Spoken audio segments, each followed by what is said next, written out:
Attention, everyone. Santa has an announcement to make. For the good of Christmas, for the good of my family, I, Santa Claus, have decided to retire.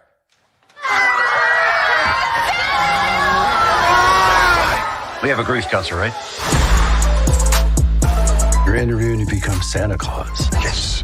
Can't wait to rub this in Brady's face. All I do is Give us your best ho, ho, ho. Oh, okay. Here we go. Ho, ho, Homaha! Homaha! You see that? I called a little audible there. Anyhow, thanks so much. I sing, by the way.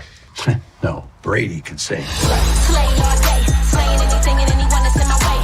You just good, but I'm so good. That's me. All I do is slay.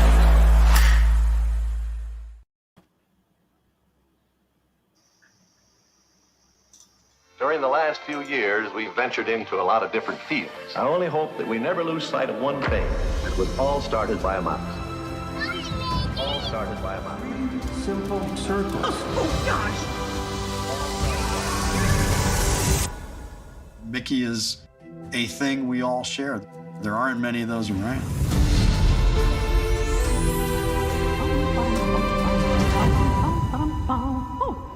Oh, wow.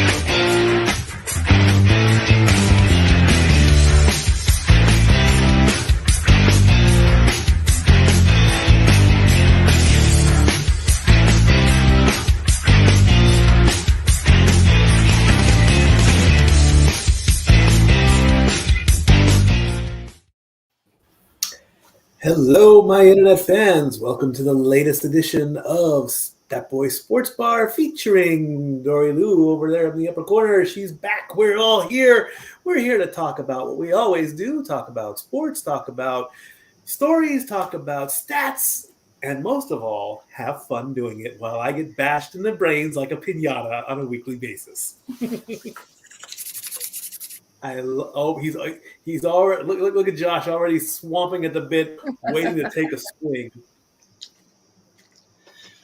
And you will pardon me, even though I am returning here for the first time in a couple weeks, and I'm glad to be back. I am still getting ready to go out tonight. I'm going down to the Crypt, as it's now called, because we can't say Staples Center because we're a bunch of corporate assholes.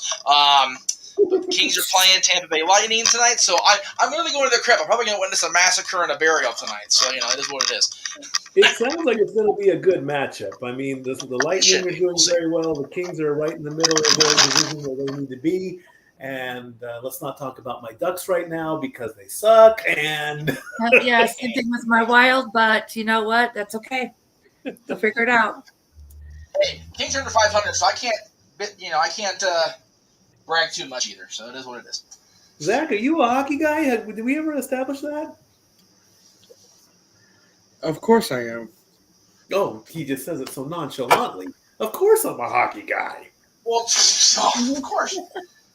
Well, the only non-hockey guy is the Cleveland combatant over here who doesn't want to talk about hockey.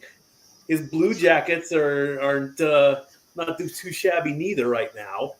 Neither is my football team, so I just enjoyed watching Greg and Big G's team lose on a Sunday night. That was fun. That was impressive. We'll get there. Yeah, we'll get there. We will definitely get there. He is poking the bear. All right, folks, let's get into our news stories again. To everyone who is also watching in the chat room, welcome. Of course, we are on an extra early. We are on an hour early today because, as Jeff said, he gets to travel to Los Angeles. Yes, which is a lot of fun if you like looking at graffiti alongside the train tracks. Oh no, we're driving, so we get the traffic and the graffiti. We get a double sensory pleasure on the way to the Kings game tonight, kids. Oh, nice.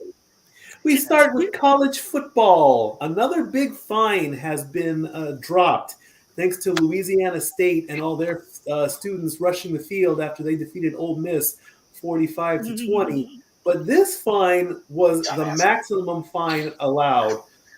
First offense fine in the SEC started at $50,000. They double to $100,000, and they go no higher than $250,000 every time something horrible happens, like, I don't know, celebrating. $250,000 for all the students bum rushing the field and being happy that their team won. Now, the money, of course, the money is only money. It gets put to good use. It gets put in the scholarship funds. But is it really that big of a thing that you got to punish your team? Let's open this up to debate here. Nope. It is. They're not punishing the team. They're punishing the fans. Yep. I mean, do they have goalposts anymore? They still do, I think. I was gonna say. That's the reason. I would hope that they still have their goalposts. Yeah, Mike, the bottom line is it's the same thing that happens every time the Lakers manage to not sign LeBron James and win a championship. People riot. The people riot here when we win. I hate to see what happens when we lose. Jesus Christ. But, it doesn't matter if you're winning, losing, drawing, having a tie and kissing your sister. You don't celebrate by, damaging public or even private property or inciting mayhem and destruction.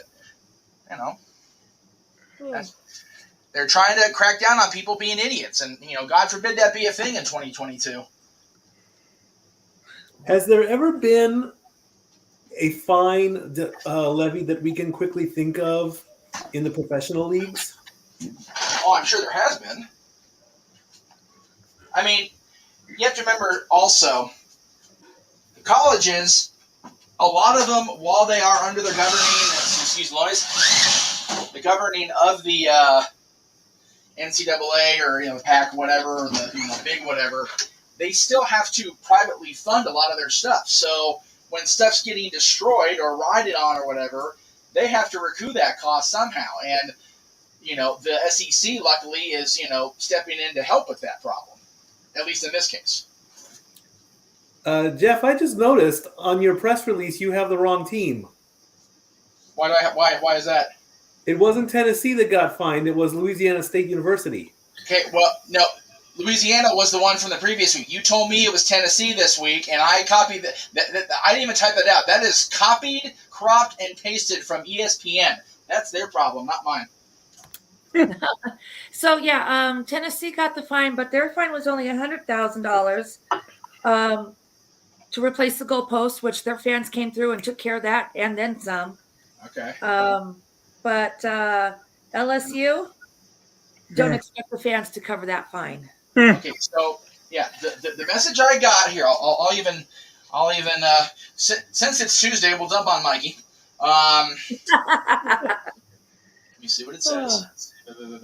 We got a story piggybacking on Tennessee fine of $100 for LSU. They were fined $250K for the after win against Ole Miss. So it looks like this article is about the two teams you mentioned. It may be an article. Either way, these fines are happening. Let me go and take the screen out since it's completely inaccurate. Am I?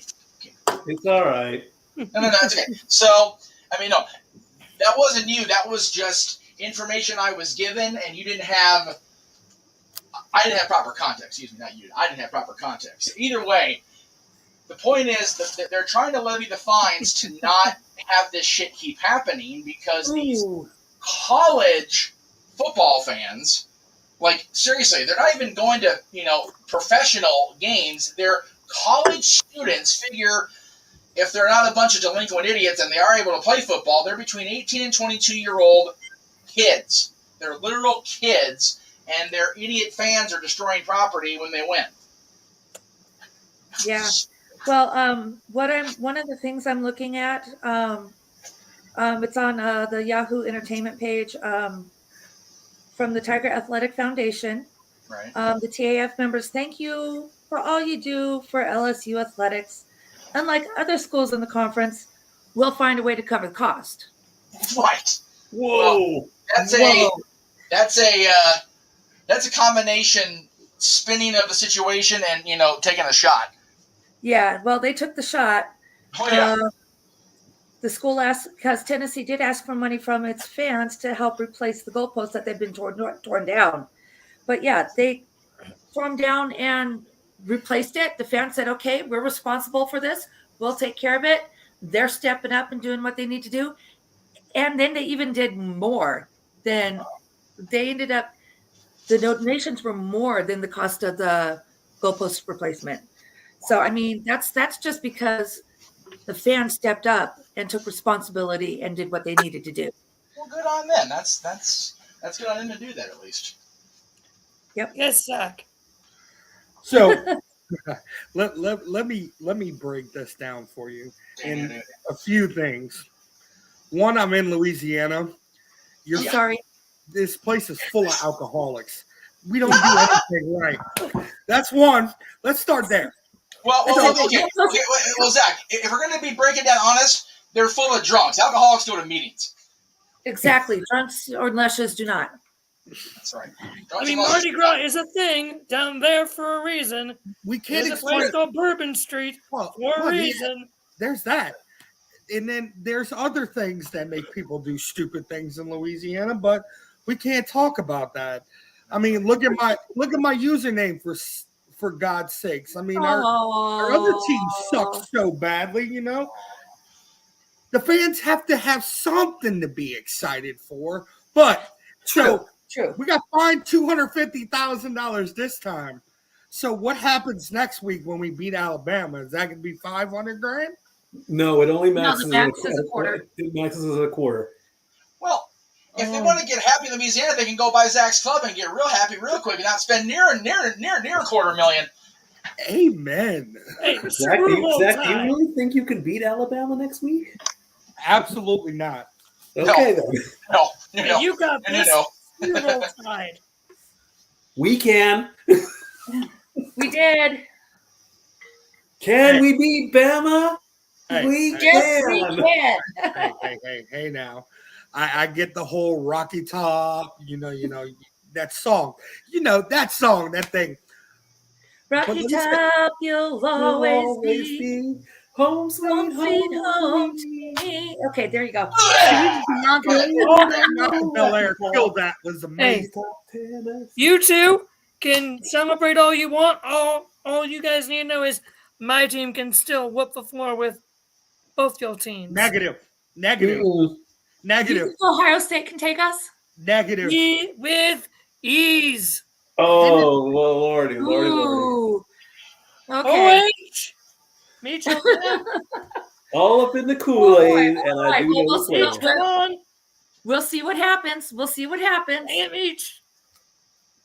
What happened? He stepped away, didn't he? No, I'm here. What's up? OH. I-O.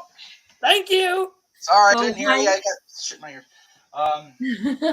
Sorry, I was using Ohio State to trash their college football teams. Well, no, it's again, that is one of the very few differences Conrad Thompson and I have is about Bama because he's rolling that tide so hard he might as well strap on burgundy and white and ride the freaking pony out of town. And you know what? He lives there, so God bless him for it. Whatever works, that's his place. Good on him. But you won't see me rolling tide unless it's got a OHIL strapped to the back of the donkey ass. I love it. Let's switch games. Let's head over to baseball now that the World Series is set. Jeff, Go ahead and put that graphic up there. I'm trying to get back to Thank you, Astros. Let's face it, there's only one team left that we can all root for, that we will all respect, and that is the Phillies. Nope. No Astros. We can all agree we don't want the Astros to go anywhere near that beautiful trophy because the three teams that should have been doing it, the Dodgers, the Yankees, and the Braves, all got the boot. And if you're rooting for the Astros, you are not part of this bar and you are booted. If you're rooting for the Astros, you might as well declare yourself a Patriots fan and get the fuck out the bar. Right? In my defense, Get out.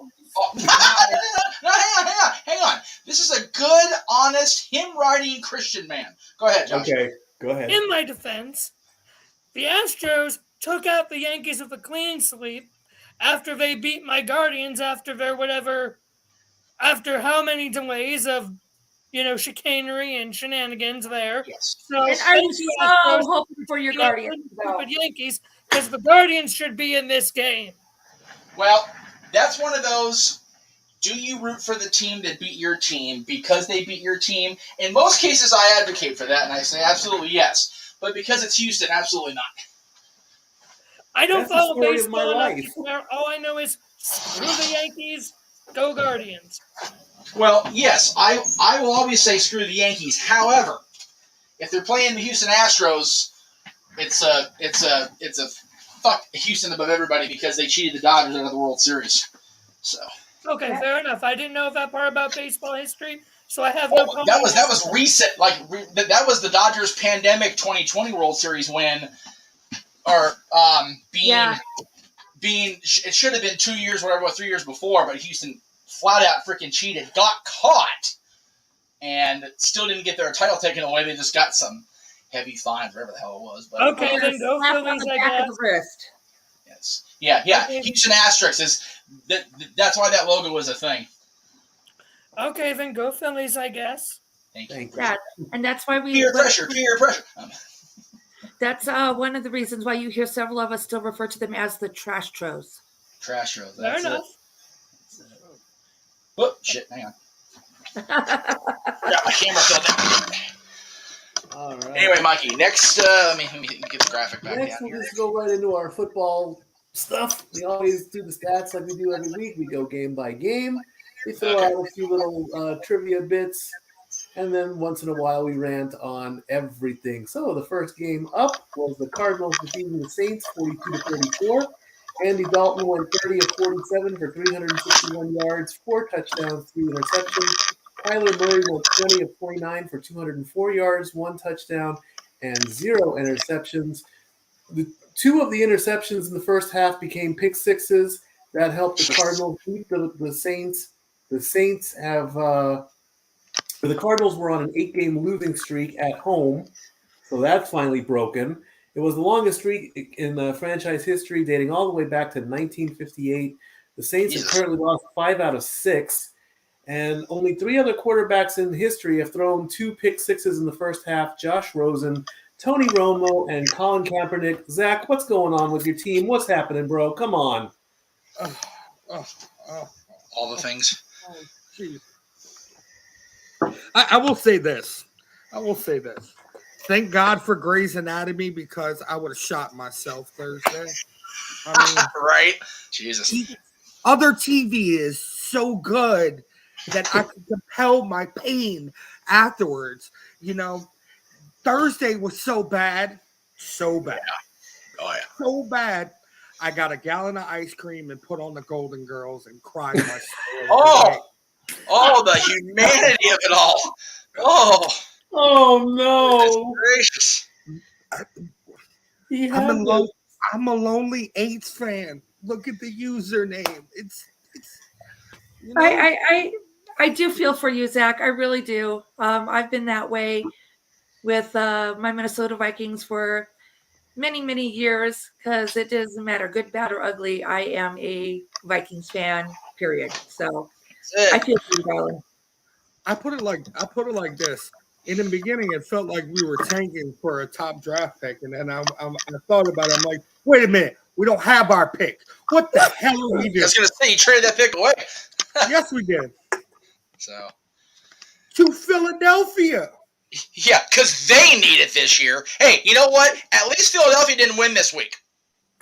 Aww. True. Yeah, they That's did. because they didn't play. Exactly, they didn't play, so they couldn't have won.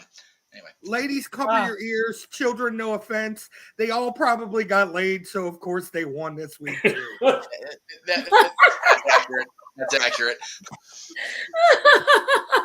Dori, go ahead and take the next game. Oh, I'm so sorry, Josh.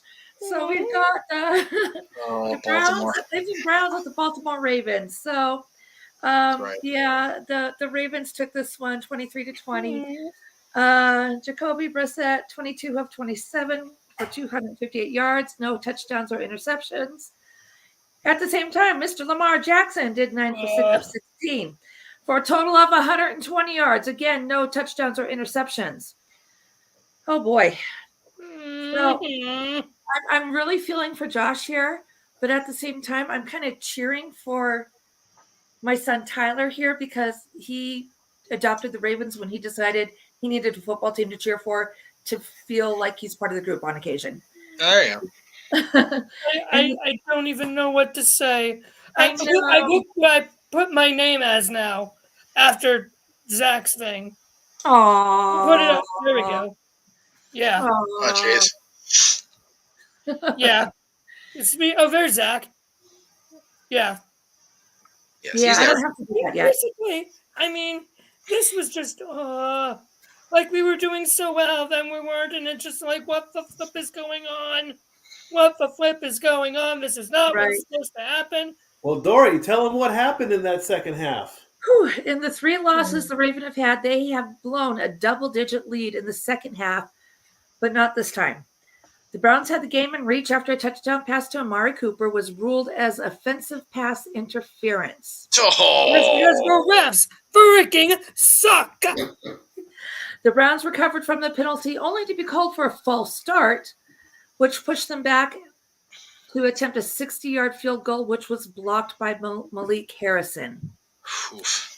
And that is what happened with the Browns. I have this message for the refs from the Christmas elf. You are all getting coal in your stocking. Right. That's right. The Christmas elf has spoken. And new glasses. Yes, Zach. That was pass interference like Steve Harvey can read the right Miss Universe. Damn! That actually just happened on our show. That just happened right now. Sweet. I watched that live. That was So, Josh, was it pass interference or wasn't it? What do you think? I'm asking you. What answer do you think I'm gonna say? He says no, it was a touchdown. Exactly. And the refs are getting coal in their stockings, and they all need to get their vision checked. Oh, That's and right. find out I mean, who's paying them off. vision check would actually do anything, but Well, let's see who's paying them off. Yes, Exactly. I said that. mm-hmm. Yeah. It Well, seems what about it seems like we're the team in the division this year getting all the injuries That's it. and everything. We I don't got know. that I we saw got quite that a bit. Ravens curse from last year. It's Well, what about the false start penalty? Who moved? I did not see anybody move in that Right. play. Who moved? Yeah. Exactly. Yeah, I didn't see anybody move. It was my fault. Yeah, right. When was this game? Sunday. Sunday. Oh, I was asleep because I did get home until like 2:00 in the morning from scaring people, and I finally managed to go to sleep about 5:00. So I was asleep, getting ready to get up and get ready for my next night of scaring people. It's Yes. valid. The It's next valid. game, please.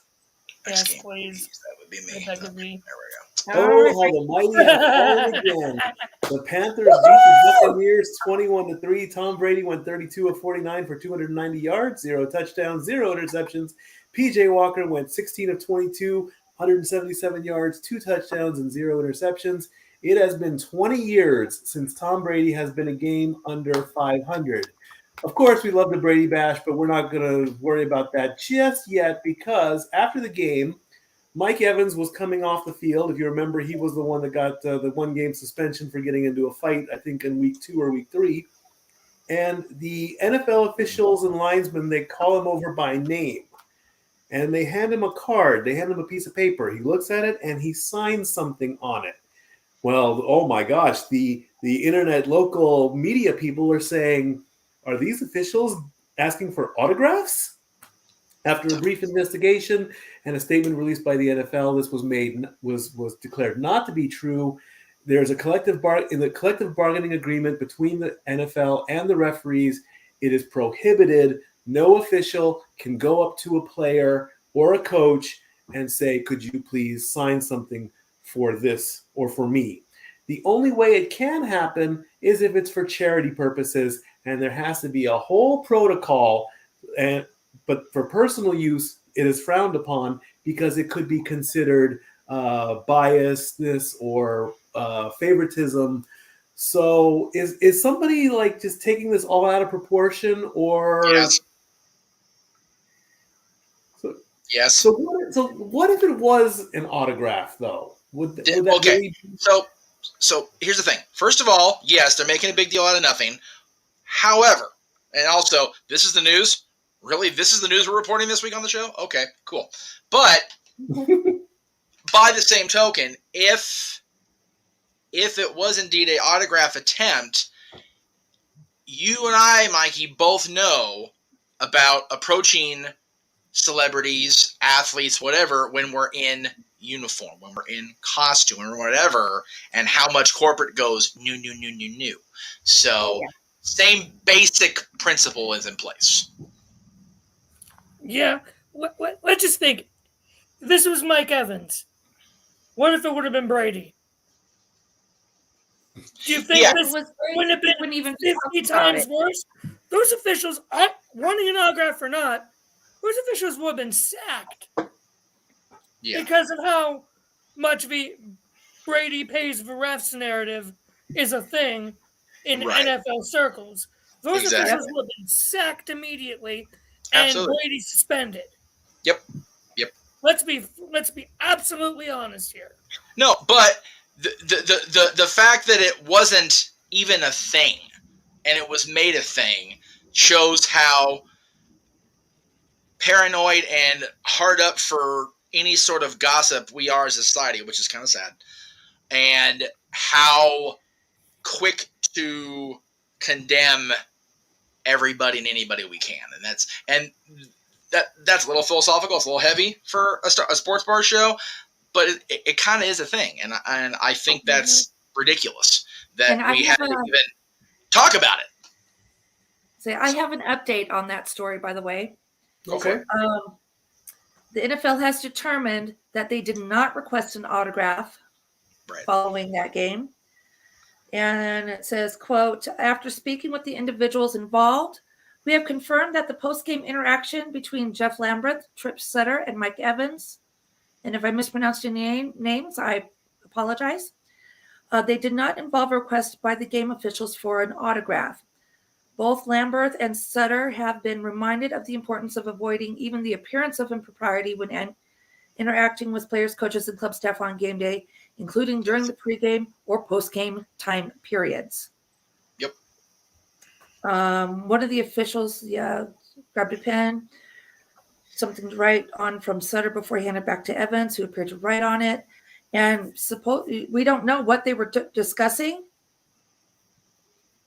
This headline actually says something about chatting over golf lessons. Well, okay, so that's where the area gets gray. Yeah, extremely. Because if the referee was approaching Evans to talk about something that happened during the game, and he signed off if it was soccer, it'd be like a penalty card type thing, right? But I also know what it was. But if it was over a golf lesson outside of the confines of playing, that's an issue, and that's why there was an investigation. If that's the case, yes, Zach.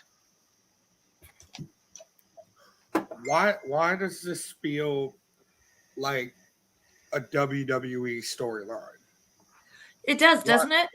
It just feels like that was so set up for the camera to see this happen and it to get blown out of publicity.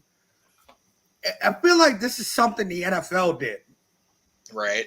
As maybe like a test of character on Mike Evans' part. Or something maybe. Something stupid storyline based. Anything to screw over a team that's in my division, do it manly, not do it fakely. Right. I don't care. Even though we're 2-5, we're still one game back in the division, which is some miracle. Yeah. But still, do it the right way, not kayfabe generic bullshit. Sorry. I love it. So Tom Pelissero finished this out by saying Mike Evans and Lamberth both went to Texas A&M, and Lamberth was getting Evans' phone number to pass it along to a golf pro to give Evans lessons per sources. He didn't have any paper, so he borrowed it from another official and so on and so forth, and that's where it is. There you go. There you go. There it is. Next matchup, please. Go ahead, Dory. All right. 1, 2, 3, boop. There you go. Next, we have the Cincinnati Bengals and the Atlanta Falcons. And the Bengals won that one, 35-17. Marcus Mariota went 8 of 13 for 124 yards with 1 touchdown and no interceptions. And Mr. Joe Burrow, 34 of 42 for 481 yards, 3 touchdowns, 0 interceptions. Burrow is the first quarterback to have 5 games of 400 yards or more in his first 3 seasons. And piss on Joe Burrow, too. Most of the time. What do you got against Joe Burrow? I don't know. He bugs. Sure, he bugs. I know he's our guy. I don't know. Something. My thing against Joe Burrow is he's playing for the Bengals. Same. Same.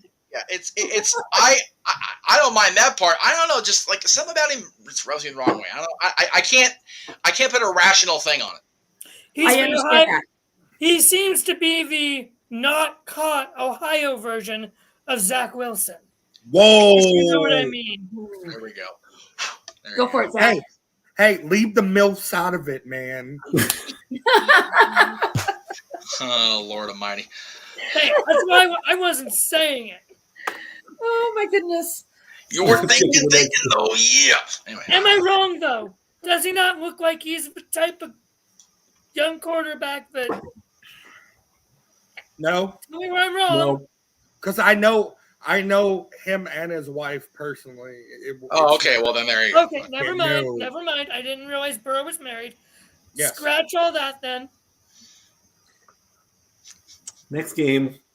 Oh my God! Next game. This one. We just did that. We just did that one. I know. My graphics are off. Leave me alone. Okay. Did you skip one? Not on purpose. Okay, we'll go with it then. The Giants beat the Falcons 23-17. Daniel Jones went 19 of 30 for 202 yards. Back up. Your graphics. Okay. The Giants beat the Jaguars. Oh, did I say the Falcons? Yes. Shit. Because you wrote it down wrong on your notes. Ah, rats. It's the Jaguars. Jaguars. What do you boss? Everything's okay. Everybody's got the same notes, boss. Okay. Fudge. Yeah, guilty. Gibbs slap coming. Mm-hmm.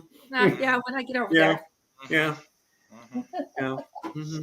Yeah. Continuing. So let's see. The Giants beat the Jaguars 23-17. Daniel Jones went 19 of 30 for 202 yards with 1 touchdown and no interceptions. Trevor Lawrence 22 of 43 for 310 yards with no touchdowns or interceptions. Thanks to a game-ending tackle on the last play of the game, the Giants hold on to deny the Jags a win. The Giants have matched their best start since 2008, and the Jaguars have now lost 19 straight within their own division. Pitiful.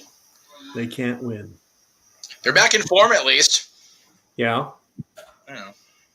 Shad may need Tony to sell AEW just to pay off all the, money he's losing from losing all these games. Right. I don't think he cares. Oh, I know he doesn't.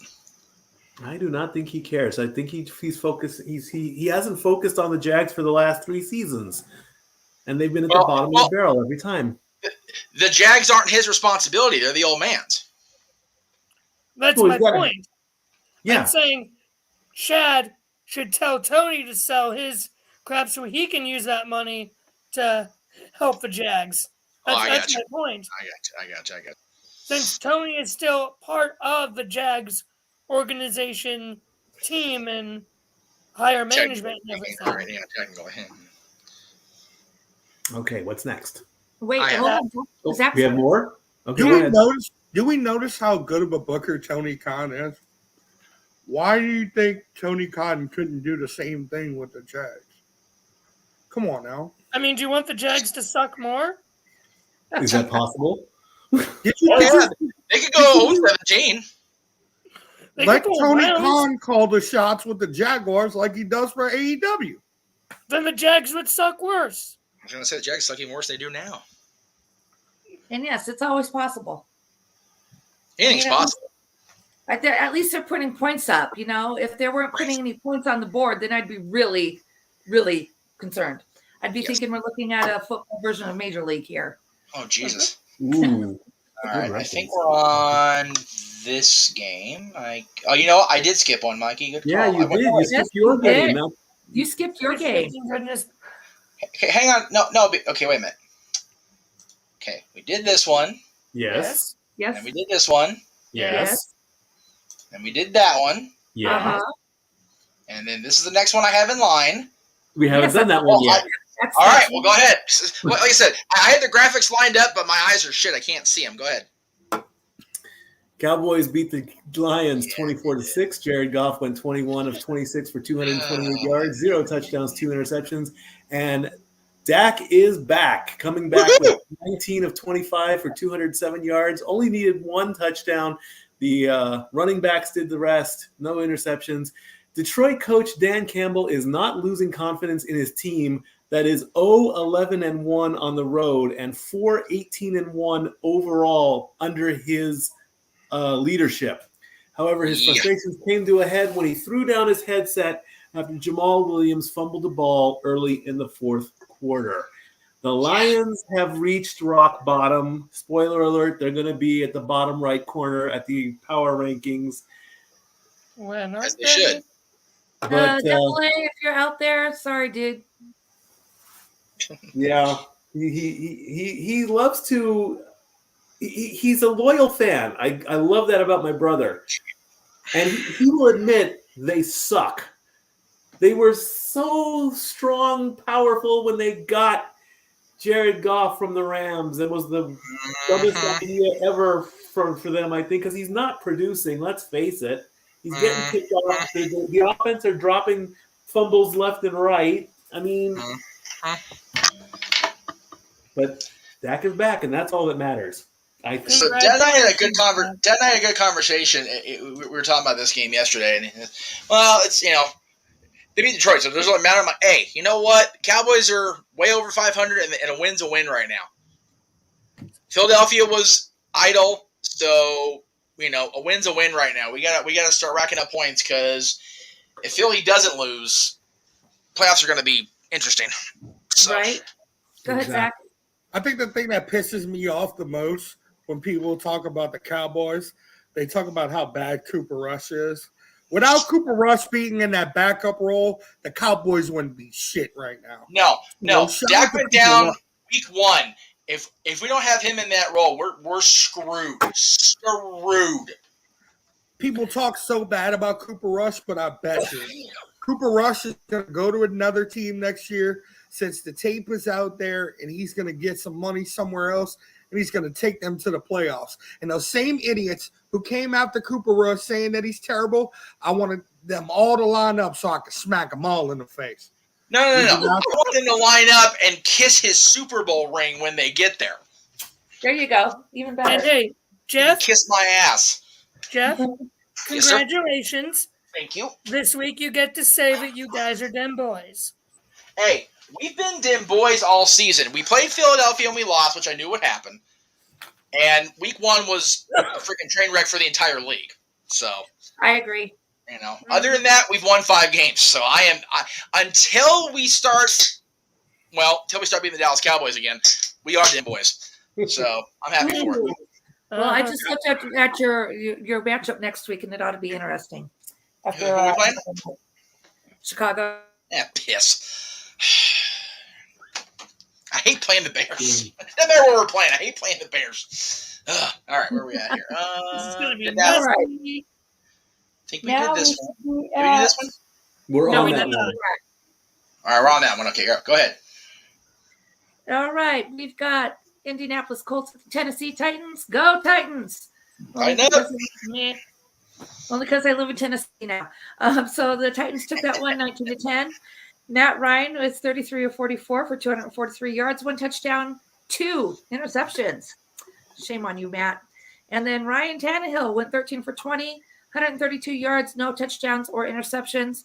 The Titans are on a 4-game win streak after starting the season 0-2. They've won against the Colts 5 straight times now. Again, go Titans. Just because I live in Tennessee and they're my adopted team. Go ahead and take the next one, Dory. Okay. Oh, gladly. Well, first, let me say hello to Tim Davis. Thanks for joining us today. And we're on your game now. Yeah, So let me go and throw this comment up when you're done reading the basic stats. Yeah. Dory, go ahead. All right. So we've got the Packers at the Commanders. And the Commanders were commanding this week a little bit. They won 23-21. Aaron Rodgers went 23 of 35 for 194 yards with 2 touchdowns and no interceptions. Tyler, help me out here, guys. Heineke? Yep. 20 Yep, of you're 33 for 201 yards, 2 touchdowns, 1 interception. The Packers have now lost 3 in a row. Woohoo! Sorry. Yay! The longest losing streak since 2018. The Packers did not convert on 3rd down, and the last time that happened, Brett Favre was the quarterback, and Rodgers was graduating high school. And Tim's comment there. The Packers need to run the ball more, and we'll see what happens against the Bills. The Packers, I think, have always had a better running game than pass game, though, haven't they? Well, in the post Favre days, yes. So there you go. I will say in the this. Favre days, they were actually still a bruiser team, which the Bears look like they're becoming bruisers again. I'm now convinced we haven't seen CM Punk in public because he's slowly absorbed his soul into Aaron Rodgers. Every time that poor bastard has a media appearance like out there at the table, he looks more and more like Punk and All Out every single time. That's a scary thought. Scary. Wait, I swear, he's going to sit down and he goes, I'm sorry for the game, y'all. I'm old, I'm tired, I'm fucking hurt, I work with fucking children. I'm sorry, I apologize. It's going to happen. I'm waiting for him to do that too now that you say it. It's going to be a thing. Yeah. It's always a good week, though, when Rodgers and Brady both lose. Yep. Oh, by the way, since Free we're drinks to the sports bar. since we're in the NFL section, let me for those of you watching that are part of Mikey's Monday Night Football thing, I apologize for no grid yesterday. I was very much CM Punk in Chicago when I got home from Disney yesterday. I am old. I was exhausted. I worked with 20-year-olds and teenagers all weekend, and I'm just pooped. So that's my bad. The money collected and the squares selected will carry over into next week's game. I'll talk with Mikey about people getting their picks in for whatever squares are left for whatever money's game is this coming week. That's my bad. And since I already collected my 20% for that, I will defer my 20 for this coming Monday into the pool. That's fair enough. I will accept that. There were only 3 players in it, and we only had 15 squares, Right. so we can easily make it up for next week. Okay. So yes, Yeah, I literally I've uploaded dads, saved it, and then I crashed out on the couch till like 4 p.m. It's okay. It's okay. So, all right. All right, next game. I'm trying Hold to up, Zach. We have more. Oh, go ahead. Zach has his hand up very patiently. He's being a good boy. So speaking on this whole Aaron Rodgers and Tom Brady thing, in what universe are we living in right now? The Twilight Zone. Brady and Rodgers are both 3-4, while both New York teams are 5-2 and 6-1. Yep. Good segue, Zach. Yeah. The Jets are 6-1, which is like what the shit. The Jets are 5-2. 5-2. Sorry, you count. Oh, Giants 6-1. That's right. Oh, yuck. This entire Good league segue, Zach, year because that's the next is game insane. coming Jets out. They're there. Okay. There it is. The Jets beat the Broncos. Imagine, if you will, Zach Wilson, 16 of 26 for 121 yards, no touchdowns, no interceptions. Brett Ripien, 24 of 46, 225 yards, 0 touchdowns, 1 interception. The wins are continuing for the Jets as they are off to their best start since 2010 on a 4-game win streak. The last time that happened was in 2015. They have done better than last season.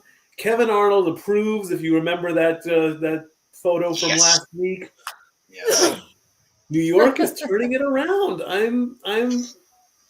If I own pick'em contest, I would strongly consider the Jets in the next few weeks. I really would.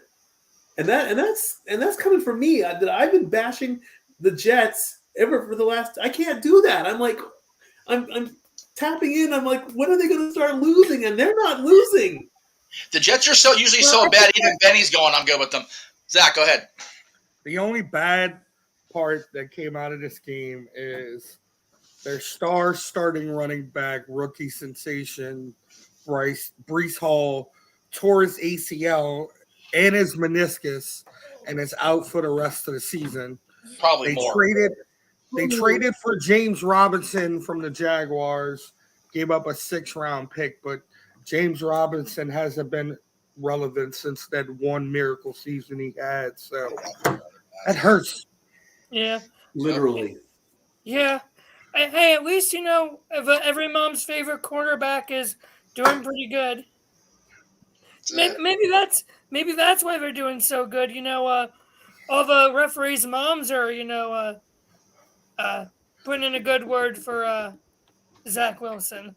Hashtag moms have got it going on. Anyway, go there.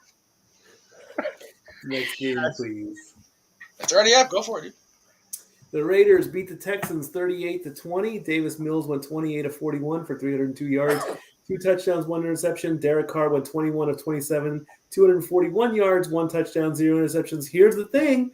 The Raiders actually won a game, which was quite surprising because they're 2-5 or 2-4, excuse me. They've only put up 163 points.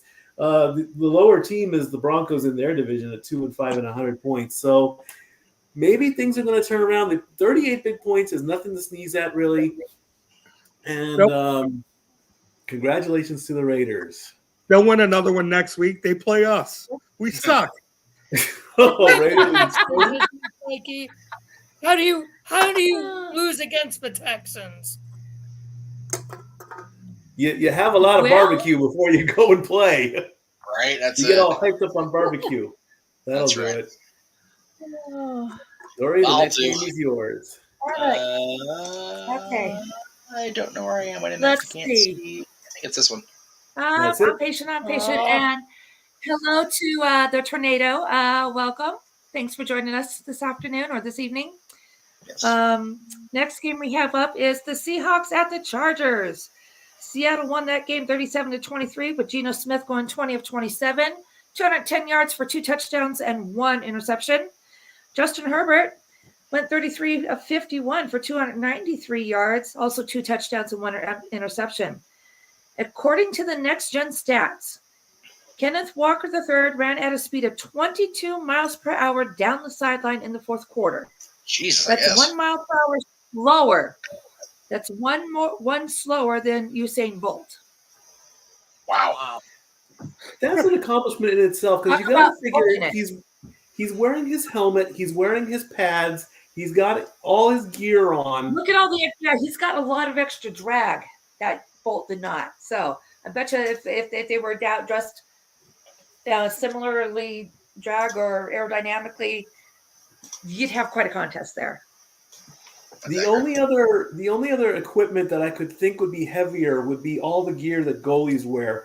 Yet in the NHL, when they do the skills competition, they do have some kind of a race. I do remember seeing Jonathan Quick doing like the equivalent of a 10-yard dash with all his gear on. Absolutely. He can move. Yes. I mean, wow. That's fast. That is pure fast speed right there. That's it. Mm-hmm. All right. Next game. Next up, the Chiefs beat the 49ers 44-23. Patrick Mahomes won 25 of 34, 423 yards, 3 touchdowns, 1 interception. Jimmy G, 25 of 37 for 303 yards, 2 touchdowns, 1 interception. Prior to the game, the 49ers honored their alumni, welcoming back the 2012 NFC Championship team, but one name was not there, and that is Colin Kaepernick. Is he, like, blackballed for the rest of the Yes. Yeah. Probably. He should be. Yes. Man, they still. I know it's a hot take, and I sound like an asshole to some people, but he was a giant cancer. I'm sorry, but he was. Yeah. Mm-hmm. Regardless of your own political views, and they are what they are, I'm not going to, begrudge anybody their own shit, right? But he continually was an issue. And you can't, it doesn't matter if you're one of the, oh, crap. Hang on. There we go. Doesn't matter if you're one of the greatest players, or could be one of the greatest players ever. If you're a problem in the locker room, if you're a problem on the field, if you're a problem for the league, it wears on a team. It wears on a league. It wears on people. So, you have to be able to find a way to surgically cut that cancer out. And Colin is now, as a result of that, with the 49ers. Josh. It sucks that my 49ers still lost to us after the big trade, that happened. Yes. Do we want to get it? I don't think we've talked about that yet. That big, huge news that the star receiver of the Carolina Panthers got traded to my DeBartolo's San Francisco 49ers. And the 49ers still lost. Yep. While the Panthers won. Right. Right. And beating Brady. Beating Brady. Yep. In the process. That doesn't seem to be very hard this year. I guess not. Well, he doesn't have his It's ring. entertaining. Both old men need to just go and sit. This is what happens, Tom, when you piss off your wife by going back. She divorces your ass, and then you get your ass kicked and shows you shouldn't have gone back in the first place. I done said the word on this show. I'm not allowed to say on Aaron's channel about Brady's lack of last time I was on the air. So that's what's happening. His source of strength is gone. So anyway. Yeah, he's too distracted with everything else that's going on or not happening in his life to be focused properly on football. That's right. And don't get me wrong. I won't bash all day long because I have never been a Brady fan. So, yeah. If I remember, I think I touched on it last week. He actually was berating his offensive line or somebody on the field, and the cameras caught this. He actually flat out said, "I did not leave my wife and kids to come here and lose," which was potentially a nod that he's finally kind of gone public with his divorce. This is what you get, you freaking idiot. But he didn't leave them. They left him. Ah. Because he went He's back. the one who said, "I'm done," and filed for the divorce. Because he went back. Smart girl. Now, I'm excited for this next girl. game that we're getting into because I had fun on Twitter with Big G and Greg on this one. Oh boy. Okay. So we had the Steelers at the Miami Dolphins and the Fishes. Okay, I'm sorry, they're not Fishes. The Dolphins actually beat the Steelers 16-10. Kenny Pickett went 32 of 44 with 1 touchdown, 3 interceptions. 3 interceptions? Okay, living up to his Tua name. is back. Tua is back. 21 of 35 for 261 yards, 1 touchdown, 0 interceptions. And this is Mikey's opinion. Thanks to Tua's return, the Dolphins have broken their 3-game skid. It's true.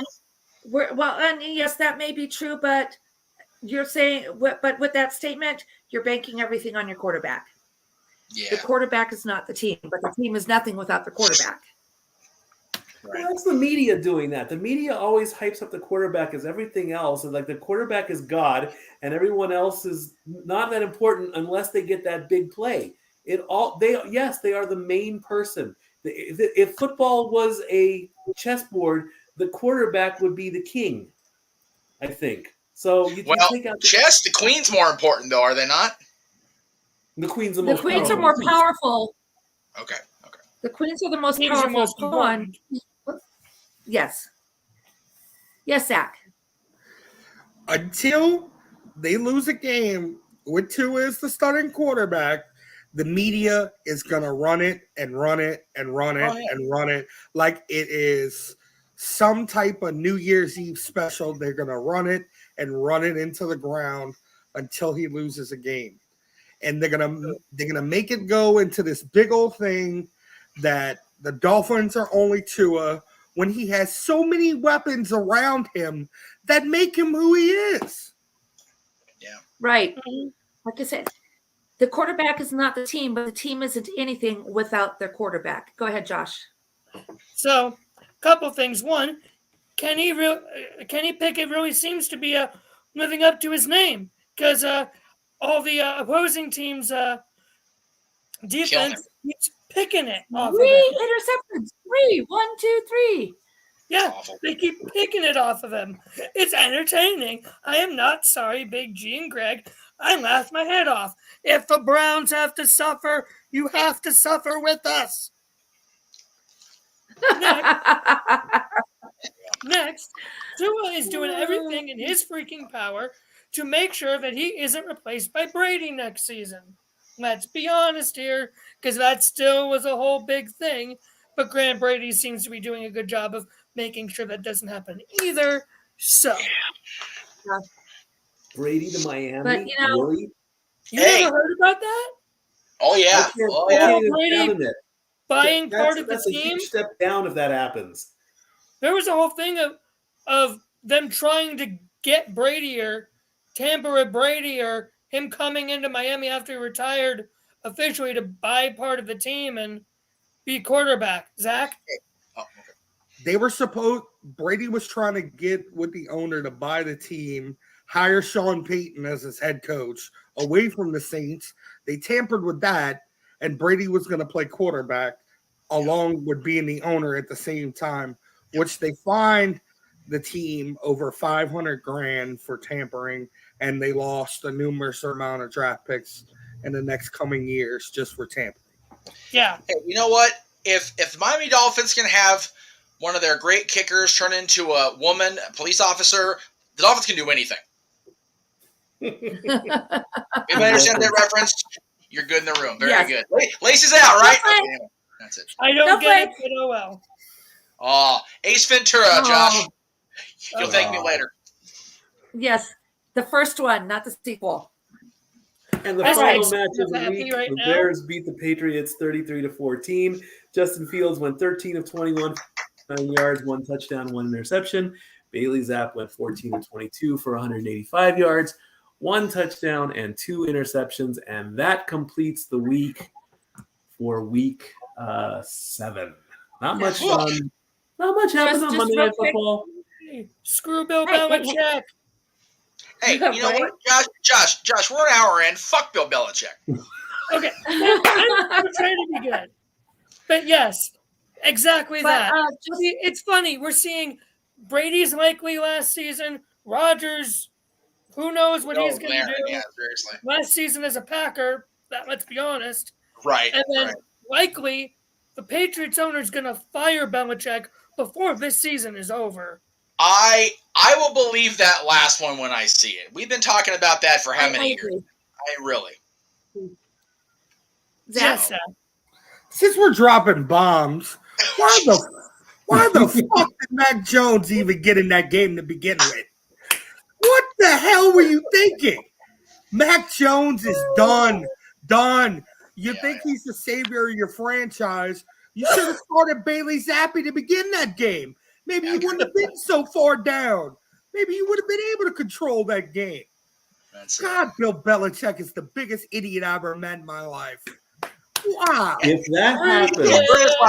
So at the point they were showing, I guess, pictures of his dad or whatever when he was a player or whatever it was, and we always crack on Bill any way we can. And like, God, F you, Belichick, and you're ugly, and you probably smell funny too. So when they showed his dad, oh God, his dad was ugly too. It's hereditary. It's a group of ugly fucks. Cool. Okay. if the news drops that Belichick is being let go, we're probably going to come in with breaking news, and we're going to stop whatever For we're real. doing, and we're just For going real. to. I will stop what unless I am in costume on park property, I will drop what I'm doing and race to a device and make that a thing. I swear to in front of God and everybody, I will. No, better yet, I'll be on property. I'll grab the Disneyland band and Dapper Dance. Come on, guys, we're going to party. Let's go. Grab a drink. They would do it too. Ding Oh yeah, the dance well. dong. The dance well for sure. Oh, Go ahead, Well, Josh. I mean, now that if I can take a minute, I don't know what my camera's doing here. Just a little piece of trivia for anybody who cares about the Chicago Bears, which I kind of do pay attention because they're part of, of course, one of my division rivals. Right. In the third quarter, they threw up a stat for the Bears. At that point, they were 10 and 15 for third down conversions. It was the first time they've been 10 and anything since 2015. Wow. And that's that. Good on them. And them Bears, I think I saw were, let's see. Oh, playing with the Cowboys next week. Yeah, it's the Bears and Dem Boys next week. I'm not. Like I said, the Bears are what they are. They're 3-4, but they're always the Bears. So it's one of the like I said, the Cowboys were not expected to do anything again because we've had the same basic lineup in place. So we're what was it 4-2, 5-2? I'm happy with what we're doing. So We're 5-2. I don't expect anything at this point. If we beat the Bears, great. If we don't, I'm not surprised. So it just got to keep on plugging along here. The Bears beat the 49ers of all teams. So it really just depends on the day for the Bears. Well, I know you have your reasons for being a 49ers person, Josh, so I'm not going to begrudge you that reason. I just never liked that franchise because in the post-Montana days, they've been arrogant for no reason to be. So I'll agree with that from what I've seen. And I think for my division, the Vikings are surprising everybody. The Lions are doing what we expected, and the Packers are kind of surprising everybody. I mean, look, Minnesota's at the top of the division right there. Right. Zach, you had a comment. So back to Belichick. Let's One last thing. That's it. So you got to try to figure out between Mac Jones and Baylor's that kid, Zappy. Yes. Zappy. There you go. Mac Jones rode his coattail in Alabama behind the greatest offense, one of the greatest offenses in college football history. Oh yeah, Bailey Zappi, his last season in college, broke the single season touchdown record that was held by Joe Burrow. Yeah, exactly. So if you got to figure out who you want your starting quarterback to be, somebody who rides a wave because he's got superstars behind him, or a player who threw over 63 touchdowns with a team who couldn't fight their way out of a wet paper bag if you blew it on their face. Bill Belichick, you might be a redneck. Damn, Jesus. All right, Mikey, before we go into NHL and whatever news, I do have a couple of things I want to briefly throw out there, and then we'll take a commercial / trailer break. So a lot of you know that we at the Jeff Meacham Network and the Casa D-18 Studios, of course, since we're on both today, are buddies with Bat Productions and Braden Timmons, the head of that, if you will. Well, the trailer of the commercial is going to be about his next major project that is premiering on Indiegogo on Monday. Spoiler, guess what that is. But Friday, something he's involved with as well is premiering on across media platforms. It's another franchise's fan film. It's called My Special Boy. Friday the 13th fan film. That's from the producers of The Haddonfield Nightmare, of course, and that's October 28th coming up this Friday. So check that out. I got a screening of it. It's wonderful. Very much a love letter to the Jason Voorhees fans and the Friday the 13th fans across the world. But Monday on Indiegogo, you have an opportunity to get yourselves directly involved in another possible alternate end of the franchise.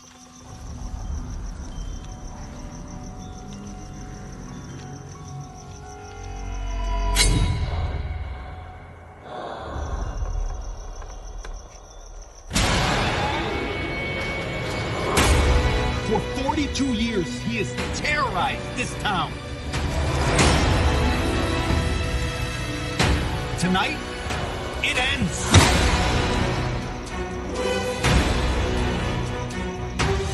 We need to stop this motherfucker.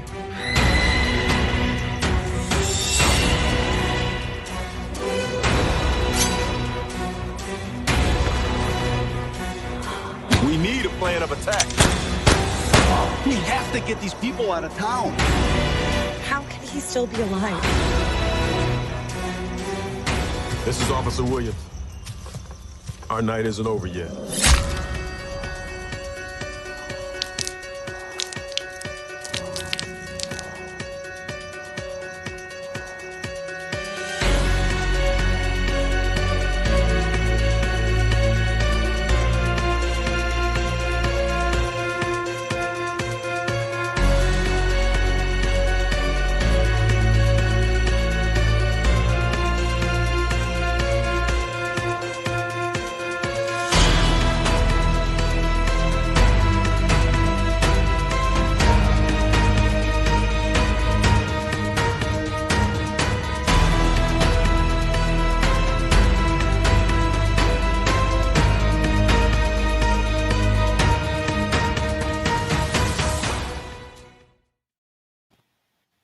Very interesting.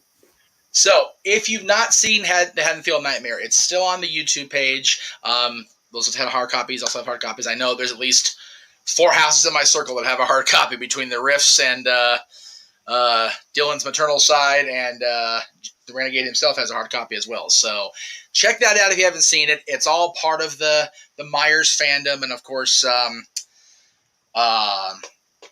ironically, today is I'll do the one shot I showed you not now, Mikey. We'll do the other one you talked about later. Today, as a matter of fact, in history was the beginning of what apparently has now ended in 2022, because October 25th, 1978, Halloween premiered in theaters across very few parts of the country back then because it just didn't get wide release. Ironically enough, 24 years later, a little show that I'm not going to say the words out loud because I'm not going to get yelled at by Aaron, premiered on NoDQ.com. And now both have come full circle because this coming Monday, JJ and I will be reviewing Halloween Ends on a special Dad's-infused episode of Renegades Reviews to finish out his month of Halloween, or spooky films, if you will. 14 days of Halloween for him in this case. And then Aaron and I will be on 2 weeks from tonight with the greatest wrestling Q&A ever to celebrate 20 years of NoDQ.com media productions and the actual 24th anniversary of NoDQ.com itself. So that's all coming up. So happy birthday, Halloween. God bless you, John Carpenter, and happy anniversary to Little Old Me and doing podcasting for wrestling. God help me. I'm old, I'm tired, I work for children still, so leave me alone. There you go. Just not in this room. We all grown folk here, so that's good.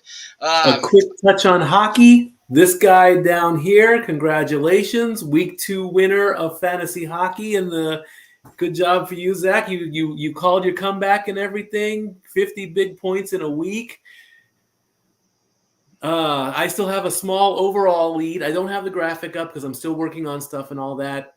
Dori over here, though, she's none too happy about her players and her points. Yeah, I'm the cellar dweller, but hey, I'm working on it. I'm learning as we go, and I'm having fun. And I'm keeping Mikey on his toes. I'm having fun, and I'm keeping Mikey on his toes. So that's what's important. That's true. She just brought up Frederick Goudreau, who got a bit of a push. He's now playing on the ice against Montreal, and Montreal just named Nick Suzuki as their captain. So that's good for the Canadians. And as we briefly touched earlier, you're on your way to the Crypt to go see the Kings play the Lightning. And we briefly talked about Sean Dursey. Yeah, I don't. Yeah, I'm gonna give Renegade shit if he's home watching. Cool. If he wants to pop in, even better. He's benching Dursey, and Dursey's having a hell of a run right now. Yeah, I mean, So granted, he's a defenseman, and I understand that, and that's fine. But the kid's having a great little series of games here. So I would not be benching him. But again, that's why I don't do fantasy hockey. That and the fact that I could be a competitive, by God, prick, and I don't want to be that guy because I enjoy being a suffering Kings fan when I have to suffer, and a winning Kings fan when we win. So that's what I like doing about my fandom. I had this another quote, and I just went on my brain. Keep going. Addison just went into the box for something. So now the Canadians are on the power play against the Wild. Oh, okay. We'll see what happens. So with I'm that. I'm going tonight against Tampa Bay. I'm apparently going to Thursday night's game too against Winnipeg. So that'll be a cool week. Saturday I can't go because I'll be at the House of Mouse on Saturday night, part of Halloween weekend, all 4 days. Woohoo! Yeah, I'll be hunting at Frightworks out here in Powell, Tennessee, Thursday through Monday. So you're out there. Are you guys at Dollywood close for season or? No, we're gonna go until the 30th, and then we're gonna shut down, and the park is gonna turn into Christmas. Oh, okay. And we come back on November 5th. So I've got a whole week of hockey, poker, cleaning the house, laundry, and whatnot. Right. You'll appreciate this, Mike, because you were there for, God, I think it was 10 years, you said. Almost, yes. It used to be Halloween would end, they would deflate that pumpkin, and that tree would be up by 8 a.m. The next morning.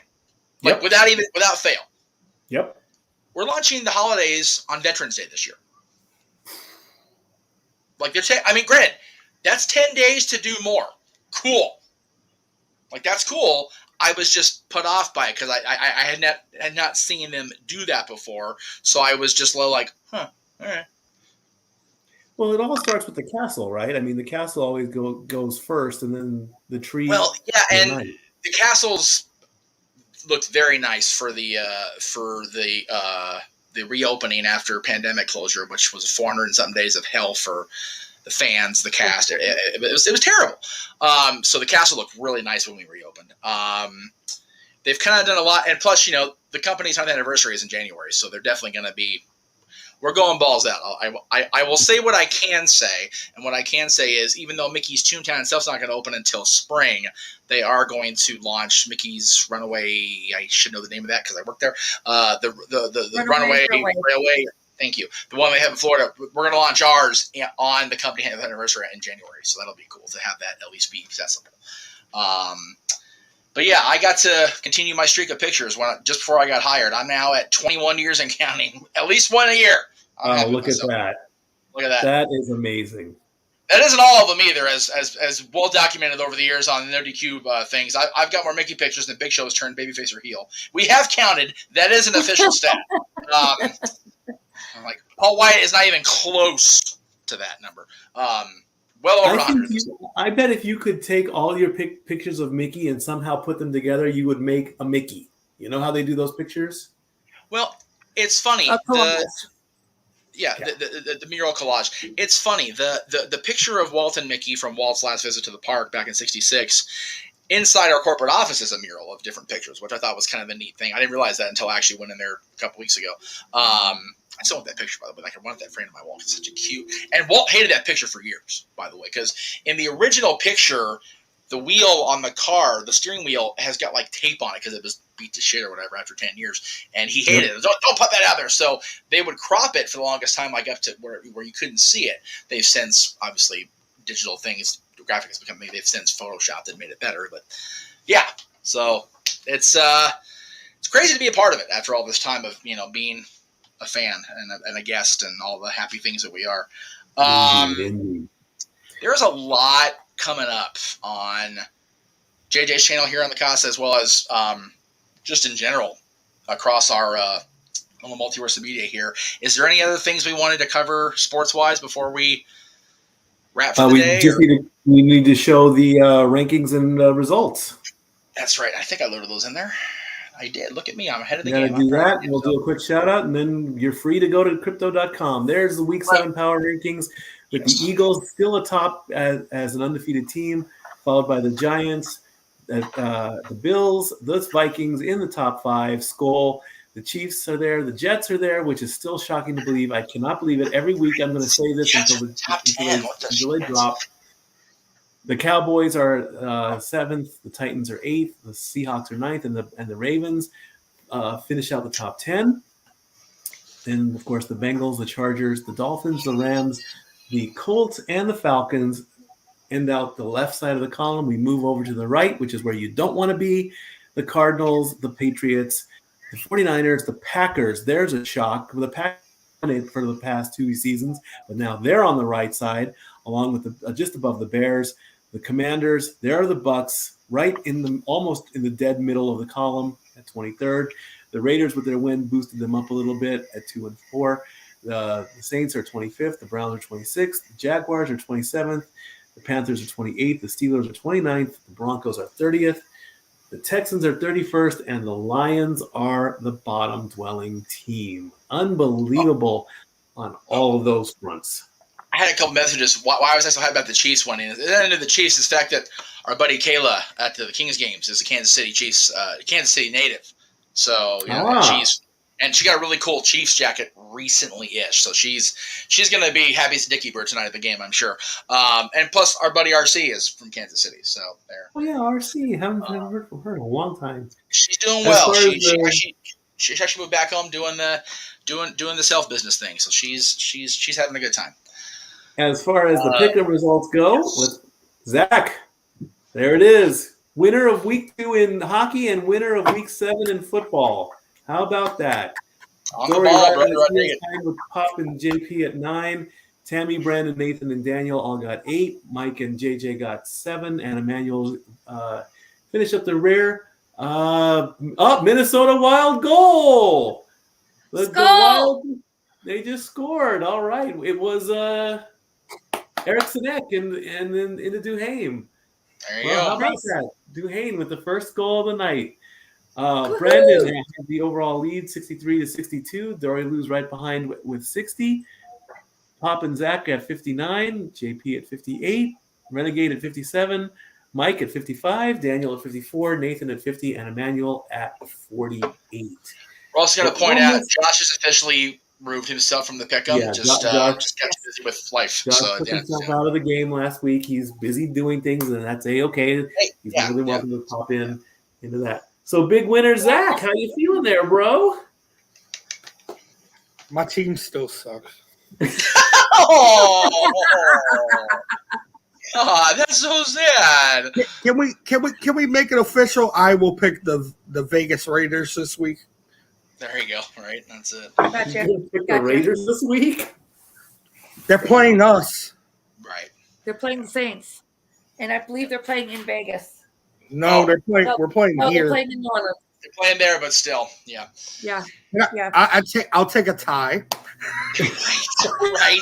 We hate football ties, but Jesus, like seriously, God, it'd be funnier if it wasn't true. Mikey, you'll appreciate this. Remember our buddy Lex that used to be a tour guide at Disney? Yeah. She's now a tour guide for the Raiders. At their stadium. Oh, no. Yeah. Oh, no. It's like, just giving me reasons to want to go to Vegas and Henderson. Like, I don't want to go up there if I can help it, right? But it's like, damn, everybody, like, a lot of people I love are up there. It's like, so, anyway. All right. What we got on the plugs? All right, plug. Let me get this graphic so I can actually get the full graphic. All right, so if you missed this yesterday, because it did get uploaded by the skin of my ass, I got it up on time. Please go check out yesterday's episode of Dad's, Not Always on Wrestling, as we talked about the top 10 horror movie sequels. Now, didn't have to be necessarily part 2, because Lord knows Jason had about 7 or 8, as did Freddy. Chucky's on, how many, seasons or whatever. Michael's at number 465, I think, movies at this stage of the game, which should be the last one if you saw it already. Jesus Christ, at this point, God, he comes back, Lord. And then we're going to round out the year with a grand total of 6 more episodes coming up in November and December. Every Monday in December will be a Dad's. But our next episode is going to be in 2 weeks on this. Actually, our next episode of Dads is going to be on the 7th with our top 10 November to Remember matches, and then top 10 charity singles. And then December kicks off with our top 10 portrayals, TV or movie, of Santa Claus. And then the last 3 Wednesdays in December are all about Disney soundtrack songs, excluding park music. So that'll be, and that's a collaborative effort. Mikey's going to be a part of that, I understand, and a few other people are going to be involved. We are working on scheduling that out, Mike. Just keep that in mind. We are doing our best to and we will definitely get to that, Dory. Thank you for reminding me. I do have the graphic in here still, I think. So if I don't, I will re-upload it. It is still in there. Very good. Okay. Let's see. Where was I at? Unplugs. I lost my place. There it is. Okay. So that's Dad's. JJ is finishing out his month of spooky again with the 14 nights of Halloween. That is already really well into it. Actually, I believe tonight is actually, I think tonight's Haddonfield Nightmare. I think it H2O yesterday. So yeah, tonight's, ironically enough, we ran the trailer for the sequel to Haddonfield Nightmare. Tonight he's reviewing Haddonfield Nightmare, which was of course the fan film from our buddies at Bat Productions. And then Resurrections tomorrow. If you want to watch JJ's review of it, don't watch the movie. Please don't watch the movie. I beg of you, don't subject yourself to that hot garbage. But watch JJ's review of it, and then he has to review the Rob Zombie movies. Sucks to be him. And then we round out, of course, with me joining him to review Halloween Ends a week from yesterday on Halloween. And then we're kicking off November on Renegades Reviews as JJ pays tribute to the ultimate girl next door, Sandra Bullock, with 13 nights of the very best movies from our cinematic girl next door. We've got Love Potion number 9, Demolition Man, While You Were Sleeping, The Net. We've got All Time to Kill, Hope Floats, Practical Magic, Murder by Numbers, 2 weeks notice. I can't see that graphic. I'm too blind. 28 Days, A Proposal, The Lake House, and Ocean's 8. That's all in November for Renegade, as well as the new release Saturdays coming up in November and December. Of course, we're starting out with Black Adam a week from this Saturday. I believe this Saturday is Bitch Ass. I forgot the graphic. Sorry, JJ. Just a great horror movie named Bitch Ass. It makes me laugh, makes me chuckle. But that's all coming up for Saturdays. And then on Thanksgiving Day, JJ will be starting his weekly reviews of the new Disney Plus series. Scott Calvin's back along with the family to apparently retire, according to that trailer we ran earlier. So the Santa Clauses will be premiering the previous week on the 16th, while on the 18th, the company is finally debuting a documentary that has been in the queue for too damn long. So on the 20th, we will be having a special episode of Renegades Reviews, but it will not be hosted by the Renegade because it'll be recorded live on the subject's birthday, which is that Friday the 18th, as yours truly talks about the story of a mouse, the Mickey documentary. I will be recording that live at the Happiest Place on Earth, and then we'll be airing it on the 20th, Sunday, November 20th, after Warzone. So be looking for that. Very much looking forward to doing that. Again, no talk wrestling tonight because I'll be at the hockey game. I'm not going to try to do a freaking live show during warm-ups because that's too loud. Open mic nights coming up this and next month, or November and December. Standard open mic night after a pay-per-view pre-live event or just by itself on Saturdays. The eve of Christmas Eve, which will be a special Friday episode of Open Mic Night, we'll be doing our holiday special. That's, again, Friday, December 23rd. And then the following Saturday is New Year's Eve. We'll be counting down to midnight because we go live at 11 o'clock Eastern anyway. So we'll be counting down to midnight on the East Coast, and we'll stay on as long as us old fogies can stay on the air to count down throughout the country. Coming up on New Year's Eve /day for some of you kids.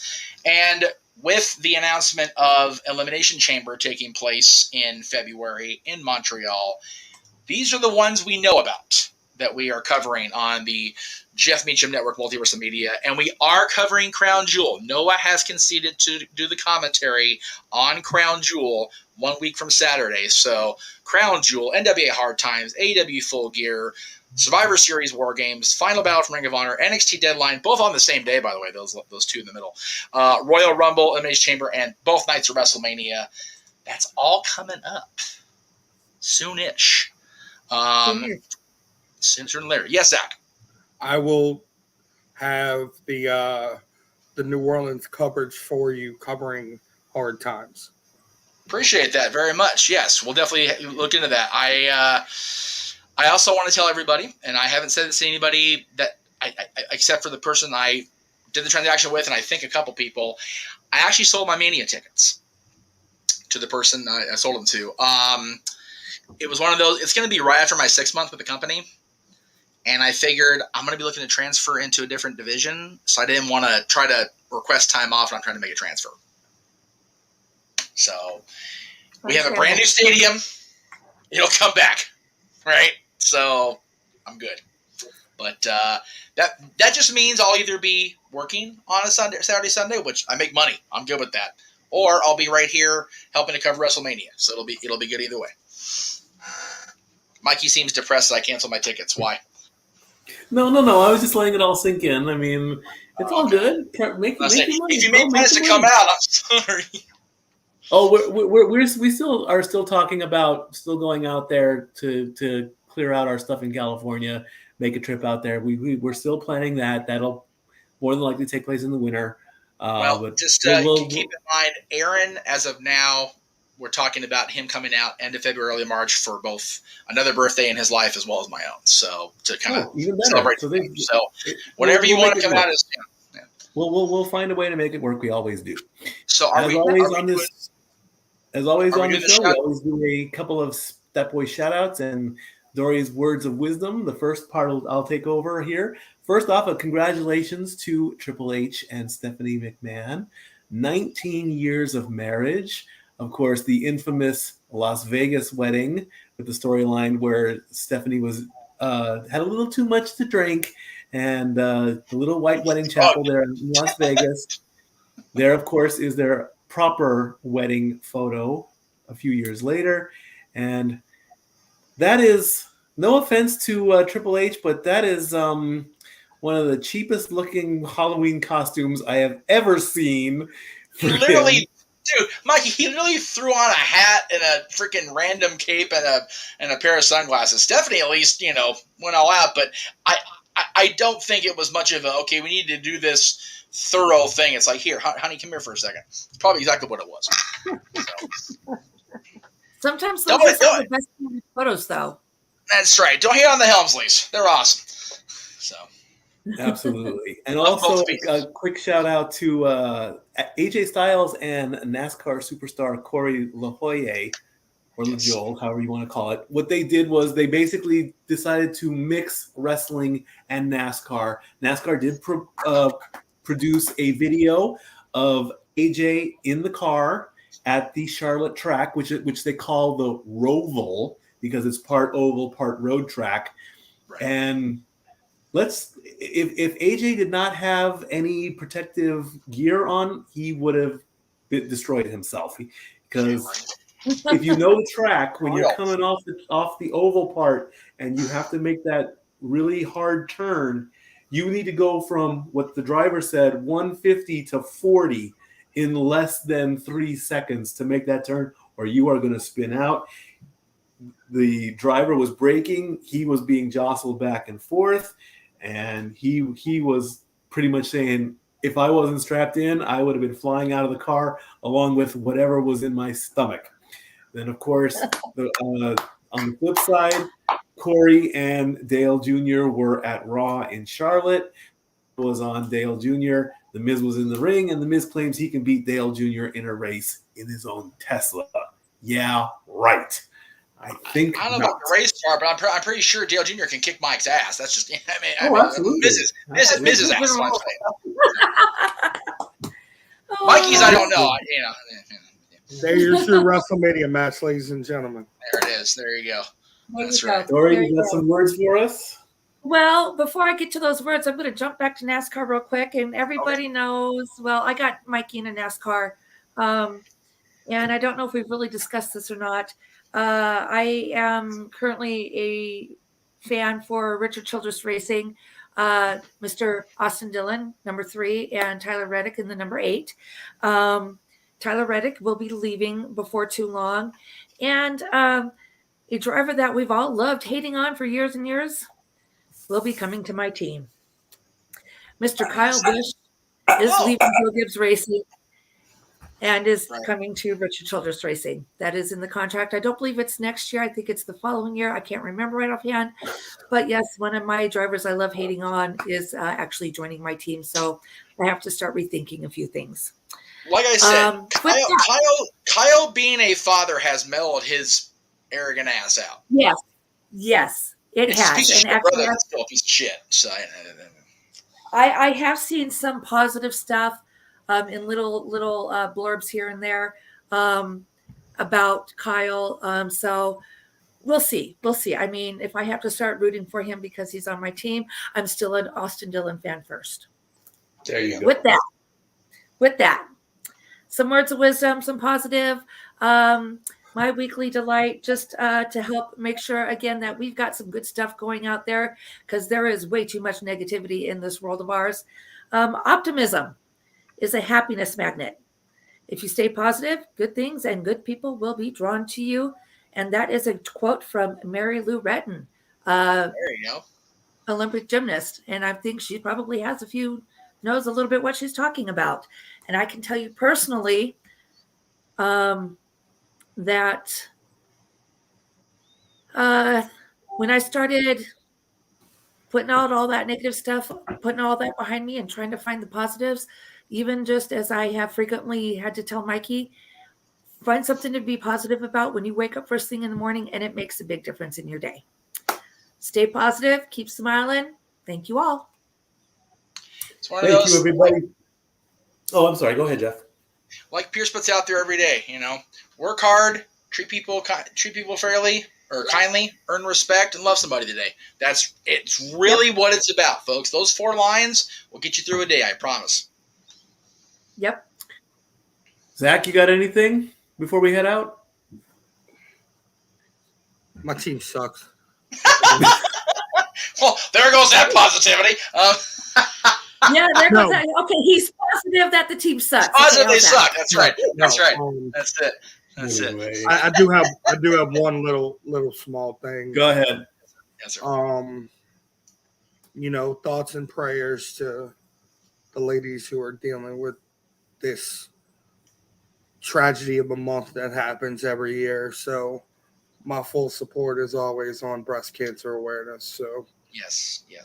Well, shout out to John Cena and the Susan G. Komen Foundation for all the hard work that they do. Yep. Yes. Especially in the industry that I work in, it's near and dear to my heart always. Dori just did a great positive. I don't want to bring it down, but I haven't been live since this happened. Shout out to Kevin Nash and his family. Yes. God, Kevin's had a hard year. I mean, both Scott and now his son.